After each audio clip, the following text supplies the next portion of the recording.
Wing जिले के प्रत्येक गांव में सैनिटाइजेशन का अभियान शुरू करेगी। हर हलके में रोज़ाना 10 गांव सैनिटाइज किए जाएंगे। हमारी जनरल बॉडी प्रत्येक गांव में बनने वाले आइसोलेशन सेंटरों की देखभाल करेगी। प्रशासन, पंचायत और सेक्रेटरी के साथ मिलकर के जिस भी चीज़ की कमी रहेगी उसको पूरा करने का काम करेंगे। इन आदेश दिए हैं कि प्रत्येक गाँव में आइसोलेशन सेंटर बनाए जाएँ। पंचायत के खातों में उनके लिए भुगतान भी कर दिया गया है और सारी दवाइयाँ और सारी सुविधाएं गांव स्तर पे दी जाएंगी ताकि शहरों के अस्पतालों में ज़्यादा भीड़ ना हो। जिनमें से 16,000 के तो खाते अपडेट नहीं हैं, लेकिन जिनके भी खाते अपडेट हैं, आज ही उप मुख्यमंत्री जी ने आदेश दिए हैं कि अगले 24 घंटों में जिनकी भी बकाया भुगतान अगले 24 घंटों में हर हाल में किया जाए। दोनों का पलायन वैसे चिंता का विषय है। सरकार भी अपने स्तर पर काम कर रही है, लेकिन मंडी में भी आढ़तियों को चाहिए कि सब इकट्ठे होकर के मजदूरों का भी प्रबंध करें। नमस्कार, मैं हूं आपका दोस्त विनोद शर्मा और आज हम ढिघावा मंडी में पहुंचे हैं। और ढिघावा मंडी वैसे चर्चाओं में काफ़ी ज़्यादा रहती है क्योंकि यहाँ जो किसानों की जब लाइन लगती है तो काफ़ी किलोमीटर तक ट्रैक्टर खड़े हो जाते हैं, क्योंकि ढिघावा में जब किसानों की कतार यहाँ पर अनाज की बात आती है, ये मंडी काफ़ी सुर्खियों में रही है। हर कोई नेता भी यहाँ पर आता जाता रहता है और किसानों की जो बागडोर है आजकल बीजेपी और जेजेपी पार्टी के नेताओं और उनके जो जिला अध्यक्ष वगैरह हैं उनके हाथों में है, वो संभालते भी रहते हैं। उसी सिलसिले में आज हमारे साथ जेजेपी जिला अध्यक्ष विजय गोठड़ा मौजूद हैं। उनसे चर्चा करेंगे, जानेंगे आने वाले वक्त में किसानों की समस्याओं का किस प्रकार से निदान होगा। और जैसे कि कोरोना काल चल रहा है, इस महामारी के दौरान अब जो रुकी हुई है खरीद, उसे लेकर आगे सरकार क्या फ़ैसला ले रही है, कैसे वो खरीद दोबारा सुचारू रूप से चालू होगी और किसानों के लिए क्या कर रही है पार्टी। तो जी क्या कहेंगे खरीद के बारे में? सबसे खरीद अभी 13 तारीख से फिर खरीद चालू की जा रही है। जितने भी बिना बिडिंग का गेहूँ मंडियों में पड़े हैं उसकी 13 तारीख को बिडिंग करवा दी जाएगी और जितने भी टोकन कटे हुए हैं उनके सब के गेट पास करके खरीद की जाएगी। 14 तारीख को फिर असेस किया जाएगा। अगर आगे खरीद बढ़ाने की ज़रूरत है तो 15 तारीख को फिर खरीद होगी।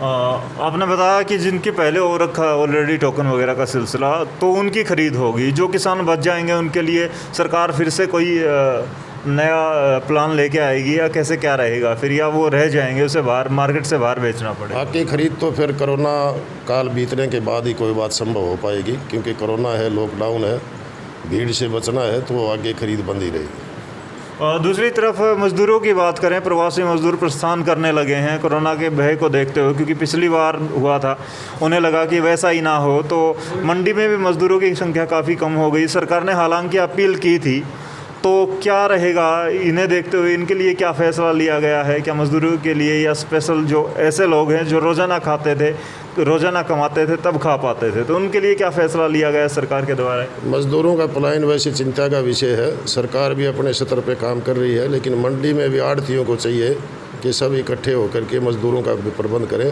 ताकि मंडियों का काम भी सुचारू रूप से चलता रहे और प्रवासी मज़दूरों को भी कोई दिक्कत ना हो। दूसरी बात मैं करूँगा पेमेंट की। सरकार ने, कृषि मंत्री ने ये तक कहा था कि किसानों के खातों में 2 दिन के अंदर पेमेंट आ जाएगी और जिनके नहीं आएगी तो उन्हें ब्याज समेत पैसा मिलेगा। तो कितना कारगर साबित होगा ये फैसला? क्या सच में? और अब तक जितनी पेमेंट रुकी हुई है, क्योंकि शुरुआत में एक बार पेमेंट होनी स्टार्ट हो चुकी थी, लेकिन कोरोना का टाइम आ गया या ऐसा क्या हुआ कि अभी तक कुछ किसान कह रहे हैं कि 1 महीने से ज़्यादा उन्हें सेल किए हुए हो गया, लेकिन अब तक उनकी पेमेंट नहीं आई है। क्या उन्हें ब्याज समेत पैसा मिलेगा या क्या रहेगा? कोरोना काल से पहले भुगतान सही तरीके से चल रहा था। ज्यों ही गेहूँ की लिफ्टिंग हो जाती थी, गोदाम में पहुंच जाता था, लगभग 24-48 घंटे में पेमेंट आ जाती थी। अब क्योंकि लॉकडाउन और कोरोना काल की वजह से पेमेंट में अवरुद्ध हुआ है, लगभग 50,000 किसानों की पेमेंट पूरे प्रदेश में बकाया है। जिनमें से 16,000 के तो खाते अपडेट नहीं हैं, लेकिन जिनके भी खाते अपडेट हैं, आज ही उप मुख्यमंत्री जी ने आदेश दिए हैं कि अगले 24 घंटों में जिनकी भी बकाया भुगतान अगले 24 घंटों में हर हाल में किया जाए। दूसरा, इन 2 दिन में खरीद होगी तब किस प्रकार से कोरोना का ध्यान रखा जाएगा? क्योंकि आज के दिन ग्रामीण अंचल में कोरोना सबसे ज़्यादा पनप रहा है। अब तो उप मुख्यमंत्री ने भी ये फैसला ले लिया है कि गांव में भी चेकिंग होगी और गांव में स्पेशल टीमें बनाई जाएंगी। उस हिसाब से गांव को आइसोलेट किया जाएगा, स्पेशल आइसोलेट जोन बनाया जाएगा। खरीद के दौरान कोरोना गाइडलाइन का तो पूरा पालन किया जाएगा, प्रशासन को भी आदेश है।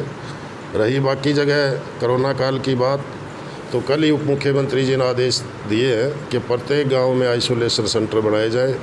पंचायत के खातों में उनके लिए भुगतान भी कर दिया गया है और सारी दवाइयाँ और सारी सुविधाएं गांव स्तर पर दी जाएंगी ताकि शहरों के अस्पतालों में ज़्यादा भीड़ ना हो। इसी के साथ साथ हमारी पार्टी भी इस कोरोना के विरुद्ध अभियान में अपनी पूरी ताकत लगाए हुए है। पिछली 4 तारीख से हमने लैंडलाइन नंबर जारी कर दिए थे जिन पे कोरोना पीड़ितों के और उनके परिवारों के लगातार फ़ोन आ रहे हैं।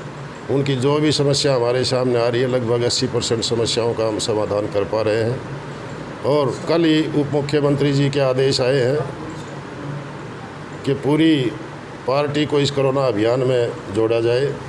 आज ही हमने जैसे घर पर आइसोलेट मरीजों के लिए घर घर सिलेंडर भेजने की जो व्यवस्था सरकार ने की है, उस पोर्टल के साथ हम भी रजिस्टर्ड हुए और हमने उस पोर्टल को प्रशासन को 60 युवा कार्यकर्ताओं की सूची सौंपी है जो प्रशासन के सहयोग के साथ घर घर सिलेंडर पहुंचाने का काम करेंगे।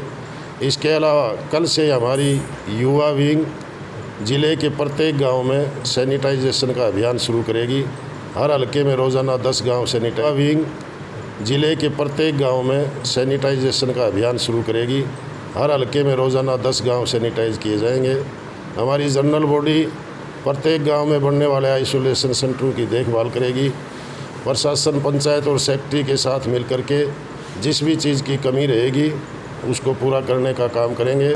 हमारी पार्टी के और सीनियर कार्यकर्ता या पदाधिकारी जिन गाँवों में प्रकोप ज़्यादा है, जैसे हमारे यहाँ सिंघानी है, कुड़ल है, हमारे हल्के में बड़ुआ है, सुहासड़ा है, ऐसे गाँवों में बहुत ज़्यादा प्रकोप है। ऐसे गाँवों को हमारे सीनियर पदाधिकारी गोद लेने का काम करेंगे।